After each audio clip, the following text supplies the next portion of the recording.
আপনাদের সবাইকে আবারও স্বাগতম। চলুন তাহলে আজকে চট করে দেখে নেই কি করে জাপানের পতাকার আফটার ইমেজ তৈরি করতে হবে। ওকে, তো এই জন্য আমরা দুটো সফটওয়্যার ইউজ করব। প্রথম সফটওয়্যারটি হচ্ছে মাইক্রোসফট পাওয়ার পয়েন্ট। এটি পাওয়ার পয়েন্টে আমি একটি স্লাইড তৈরি করেছি যেখানে পতাকাটার আফটার ইমেজের জন্য যে যে কালার দরকার সেটা তৈরি করে এখানে পেস্ট করে দিব এবং তারপরে একটি নর্মাল স্লাইড, একটি ব্ল্যাঙ্ক স্লাইড তৈরি করেছি জাস্ট সাদা রঙের একটি উইন্ডো দেখানোর জন্য, যেখানে আলটিমেটলি আফটার ইমেজটা শো হবে।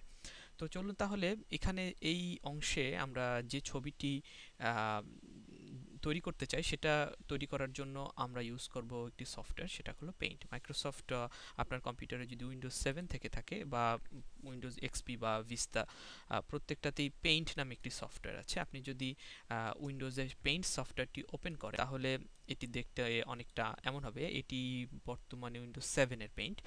ওকে, তাহলে চলুন তাহলে তৈরি করা যাক। আচ্ছা, তৈরি করার শুরুতে আমরা একটু দেখে নিই যে আমরা কি করতে চাই। তো প্রথমে এটি যদি ধরুন যে এই সাদা অংশটি হচ্ছে জাপানের আলটিমেট পতাকা হবে।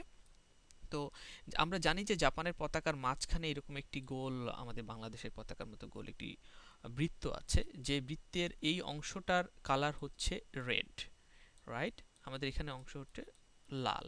সো আমরা আফটার ইমেজের এই পুরো অংশটাতে লাল রঙের একটি একটি বৃত্ত আনতে চাই এবং তার পাশে এই বাইরের যে অংশটি রয়েছে, অর্থাৎ চতুর্ভুজের বাকি অংশটা, এই অংশগুলো কিংবা এই অংশগুলো, এখানে আমরা আনতে চাই সাদা কালার।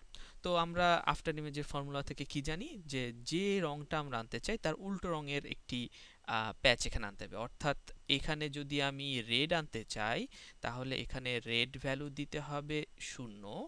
আর যেহেতু আমরা এটি একটি 8 বিট ইমেজ তৈরি করব, সো গ্রিন এবং ব্লু দুটোর ভ্যালুই থাকবে হচ্ছে 255। কেন 255? কারণ 8 bit image means 2 to the power 8 is equal to 256. So 8 bit image শুরু হয় 0 থেকে, সো ম্যাক্সিমাম ভ্যালু হচ্ছে 255। সো এই কারণে আমরা যদি গ্রিন এবং ব্লু পিক্সেল ভ্যালু 255 করে দেই তাহলে এই অংশের যে আফটার ইমেজ তৈরি হবে সেটা লাল দেখা যাবে। ওকে, এখন সাদা অংশটার জন্য কি করা যায়? সাদা অংশটার জন্য যদি সাদা অংশের রেড গ্রিন ব্লু ভ্যালু কত? সাদা অংশের রেড গ্রিন ব্লু ভ্যালু হচ্ছে সবগুলোই 255। তাহলে যদি এখানে আমি উল্টো আনতে চাই তার মানে আমাকে প্রত্যেকটাতেই শূন্য করে দিতে, অর্থাৎ রেড ইজ ইকুয়াল টু হবে 0, গ্রিন হবে এখানে 0 এবং ব্লু হবে 0।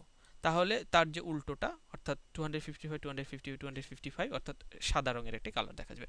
চলুন তাহলে করে ফেলা যাক প্র্যাকটিক্যালি। তো ফাইল, নিউ, নতুন একটি, no I don't need to save. Okay, okay, চলুন তাহলে একটি বৃত্ত এঁকে ফেলি প্রথমেই। বৃত্ত, এখান থেকে বৃত্ত কাইন্ড অফ, এটা এক্স্যাক্টলি হয়তো রেশিও ঠিক নেই, বাট ইউ ক্যান আন্ডারস্ট্যান্ড। ওকে, এটি, এবং আমরা জানি কি যে এর ভিতরে একটা প্যাচে কালার। তো কালার সিলেক্ট করার জন্য আমরা এখানে এই সফটওয়্যারের পেইন্ট সফটওয়্যার এডিট কালারে চলে যাব। এডিট কালারে আমরা আমরা জানি যে মাঝখানে আমাদেরকে, যেহেতু আমরা লাল কালার আনতে চাই, সো এখানে চলে যাবে 255, এখানে চলে যাবে 255। Okay, so kind of cyan colour এসছে এখানে। ওকে, ওকে, এবং আমরা একটা বাকেটকে এখানে পুরো বাকেট ভর্তি করে দিলাম। ওকে, গুড এনাফ। নাও আমাদের এই অংশটার জন্য আমাদের কি কালার চয়েস করতে হবে? আমরা জানি যে এই অংশটা সবগুলো হবে 0, বিকজ সবগুলো যদি 0 থাকে তাহলে আফটার ইমেজে চলে আসবে সাদা কালার। অর্থাৎ এই জন্য এটা আমাদেরকে পূরণ করতে হবে কালো কালার দিয়ে। সো আমরা কালো কালার ভর্তি করব। ওকে, তাহলে তৈরি হয়ে গেল আমাদের জাপানের পতাকার আফটার ইমেজের জন্য। সো এটাকে নাম দিলাম, ধরুন এটা আমার মাই ফটোজে পিকচার্সে সেভ করা হোক, এবং এটার নাম দিলাম Japan flag flag inverse. Okay, PNG, JPEG doesn't matter, save করলাম। ওকে, এখন আসুন আমার স্লাইডে, এখানে আমি এই পিকচারটাকে ইনসার্ট করি। আমার পিকচার্সের মধ্যে আছে, so it should be called Japan flag inverse. Yes, চলে এসছে। সো একটু বড় করে দেই যাতে অ্যাডাপ্টেশনের সুবিধা হয়। ওকে, প্রায় ভরে গিয়েছে। ওকে, তাহলে তৈরি হয়ে গেল আমাদের ফিগার। আমি যদি এটাকে এই একটু অ্যানিমেট করি slide show, so from current slide.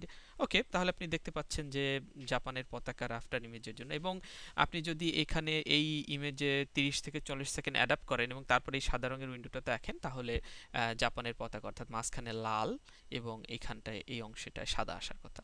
আশা করি বুঝতে পেরেছেন। তো আপনাদেরকে অনেক ধন্যবাদ সাথে থাকার জন্য। আবার পরবর্তীতে দেখা হবে।